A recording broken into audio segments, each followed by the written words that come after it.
November brings for you an unexpected ally or new opportunities in your life. You might meet someone who unexpectedly plays a pivotal role in your professional or personal life, and this could come as a sudden collaboration or a relationship dynamics.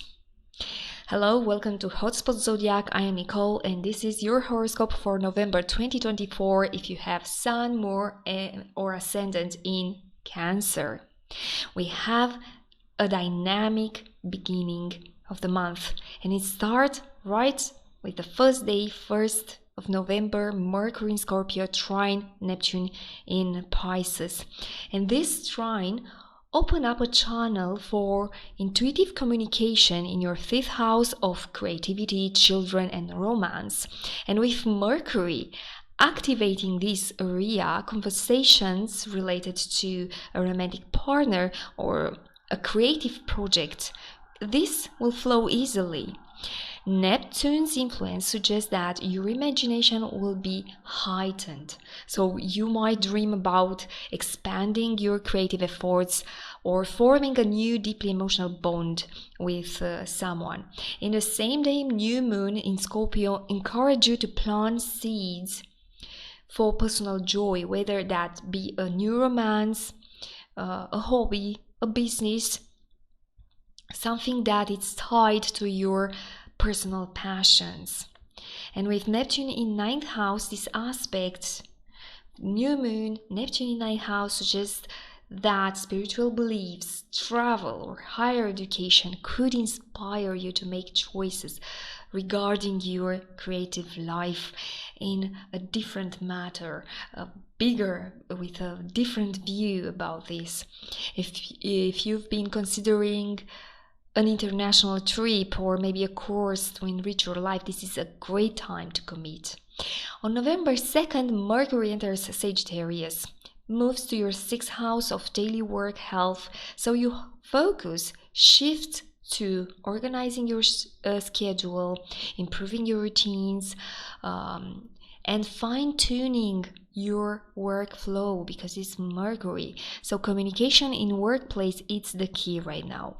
You may find yourself negotiating or discussing contracts, work tasks, maybe hiring new people. This is a great time to improve also health routines, especially physical, making some sport, probably diet, new diet habits. This is important with this Mercury transit in 6th house. And we have on 3rd November a very attentionary moment. Mars in Cancer opposed Pluto in Capricorn. Mars in Cancer, it's still in your 1st house, activating 7th house. This is an intense opposition that can bring confrontation, power struggle. Regarding your relationships, some enemies could be revealed right now. Or with open enemies, you may have a strong conflict. But you have Mars in your sign, so you may feel more defensive or aggressive than usual, particularly regarding these partnership areas, whether romantic or professional partnerships. Pluto, on the other hand, demands transformation here. So if there is an imbalance of power or unresolved conflicts, they will bound to the surface now. So be mindful on how you express your emotions, as your actions definitely will have a long-term consequences here. Be careful who you make an enemy by clashing, by being too impulsive, I could say. Be careful, particularly these days, the beginning of the month. This could also signal a time when someone from your past resurface, prompting you to reevaluate how you assert yourself in your relationships. Be aware of control dynamics. And I suggest with Mars there, Strive for compromise rather than force, because a compromise that you will make with Mars there could be beneficial in a long term for you.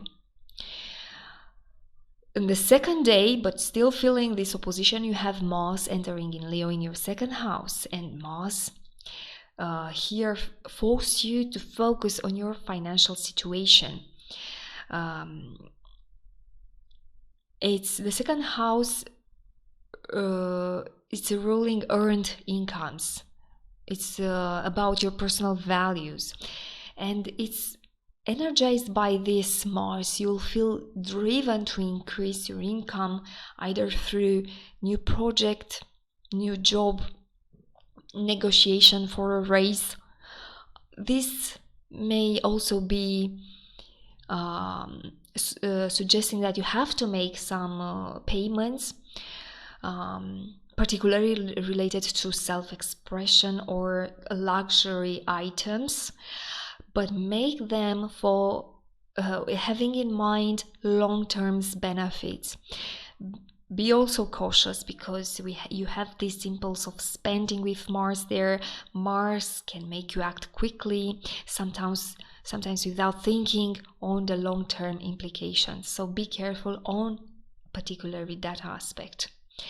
November 11, we have Venus entering in your 7th house to calm a little bit relationships, and will bring harmony, will bring charm and attraction to partnerships. Whether you're single or committed in relationship, this transit encourage deeper emotional bonds. If you are single with this transit, you could meet someone through your career or through your public life, as Capricorn's influence can bring stability and maturity to the partnerships. You can say that when you meet someone when transit is in Capricorn, you can create a long-term relationship. If you are in an existing relationship, you can benefit from this transit, because you may have more grounded conversation about future with your partner. It's time to reflect and talk with partner about shared goals, about responsibilities, what it means to have a long-term relationship. And while Saturn, the ruler, with Saturn, it's the ruler of Capricorn, where everything happens. It's retrograde in Pisces in your 9th house, so you may revisit legal matters, international connections, or philosophical beliefs that impact your relationship. Maybe vacation on abroad, on a different country. You will reconsider to discuss with your partner, because very soon Saturn will turn direct. So these discussions about travel and long-term plans could come up, and you will start to enjoy, to feel better, because Venus will be there also. Maybe you two decide to go in a new place to rebond with your partner. And like I said, in November 15, Saturn direct in Pisces in your 9th house. Plus, we have the full moon in Tauro in your 11th house. This combination, it's signals a time to reestablish some of your long-term goals. Saturn's direct motions in your 9th house ask you to solidify your philosophical beliefs, your spiritual commitments, or some educational pursuits. So it's time to put practical efforts in these areas, because this is what Saturn asks for you, practical efforts, even if it takes longer time. Full moon in Tauro shines your 11th house of friendship, social network, and future aspirations. So you may experience a culmination in these areas.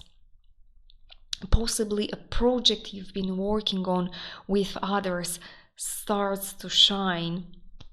It's coming to a conclusion. So pay attention to the people around you.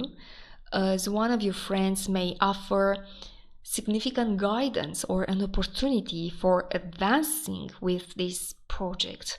Alternatively, you could reassess some of your social circle determining which friends are worth keeping and which have run their course. Eliminate from your life with this full moon once in a year. November 19, Pluto enters in your 8th house. The house of shared resources, intimacy, transformation, deep transformation for you. This transit encourages deep psychological shifts and the need for radical changes in how you approach shared finances, inheritance, joint ventures. Expect a long-term transformation regarding your financial landscape, or even with a partnership that involves some shared resources with the bank, probably. This is a time for shedding old, outworn behaviors regarding money and trust and allow new perspectives to emerge into your life. We have Sun in Sagittarius, activating your 6th house. So your attention is once again drawn to work, health, service. You may find yourself in the spotlight at work this period, taking new responsibilities, managing a team, why not? The sun warmth encourages you to put energy in your daily routines, improving productivity and also your well-being. You find a way to feel better about your work. It's an excellent time for checkups, health checkups, and reassessing your health goals related to improve your well-being. And the last but not least, Mercury retrogrades also here in your 6th house, forcing you with the sun here, but also Mercury retrograde, forcing you to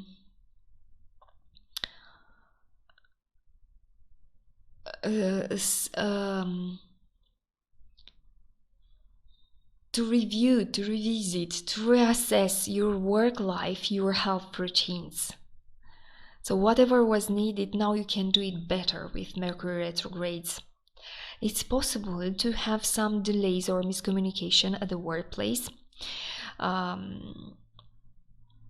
There could be anything from misplaced emails, misunderstandings about deadlines, but use this time to fine-tune any project you've been working on. And also, like I said, health-wise, you may want to revisit old issues or habits and find new ways to address them. As a conclusion, I would say that November is a month of introspection, relationship dynamics, and professional development for you, Cancer. And the key is balance, especially balance between your personal and professional life. Expect to engage in deep conversations about shared resources, power dynamics, but it's important with Mars to avoid, in your 1st house, avoid impulsive actions that could disrupt a harmony that is brought to you by Venus in this house. As Mercury retrogrades later, be mindful of how you communicate. And as a tip for this month, especially for you, double check any contracts or agreements. Reevaluate your health habits and routines and ensure that everything that you do, any routine that you start right now, will align with some of your long-term goals. Be patient, flexible, and aware of others' perspective, because this is the way you navigate the month smoothly when we have difficult aspects on the sky. Thank you very much for watching, Cancer. I'll meet you soon with new video. Take care. Bye.